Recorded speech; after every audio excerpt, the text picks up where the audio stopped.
નમસ્કાર,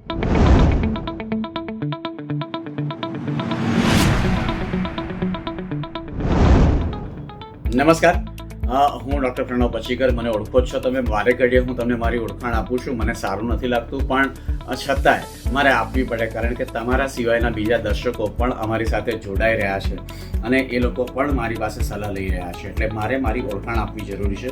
ઉપર મારો નંબર લખ્યો છે, તેના પર તમે અવશ્ય કોન્ટેક્ટ કરી શકો છો. આજે મારે વાત કરવી છે કે એટલા બધા ફોન એવા આવે છે કે હું આટલા વર્ષોથી દવા લઉં છું અને મારી દવાઓ વધતી જાય છે, અથવા તો દવા લીધા પછી પણ મને સારું નથી લાગતું. પહેલાં સારું લાગતું હતું, પણ હવે સારું લાગવાનું બંધ થઈ ગયું છે અને દવાઓની સંખ્યા વધતી જાય છે. પણ ઘણી બધી વખત એવું થાય છે કે તમે જે દવાઓ લો છો એનું પ્રમાણ કેટલું છે અને એ કેટલા વિષય પર કામ કરે છે. એ દવાઓ ઘણી બધી વખત પરમેનન્ટલી બ્રેનની અંદર ચોંટી જતી હોય છે, એટલે કે જ્યાંથી એ અસર કરવાની હોય એ જગ્યા પર ચોંટી જતી હોય છે. તો આ વસ્તુને ખાળવા માટેનો એક ઉપાય છે, દેટ ઇઝ ECT, એટલે કે ઇલેક્ટ્રિક શોક ટ્રીટમેન્ટ.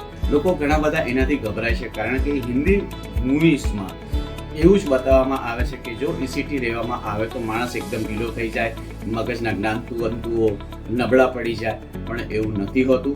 આ એક આર્ટિફિશિયલ ખેંચ અમે ઊભી કરીએ છીએ, એ ટાઈમ બિંગ હોય છે અને એ અમારા કંટ્રોલમાં હોય છે. એનાથી એ દવાઓની બાકીની અસરો જે ત્યાં ચોંટી ગઈ છે તે કાઢીને નવી દવાઓ આપવાથી અથવા તો એ જ દવાઓની અસર વધારે સારી થઈ શકે એવું આપણે ચોક્કસ કરી શકીએ. એટલે કે લાંબા ગાળાથી જો તમે દવા લેતા હોવ તો ડેફિનેટલી તમે મારો કોન્ટેક્ટ કરી શકો છો.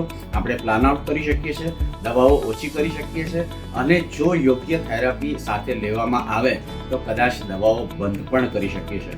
ધન્યવાદ.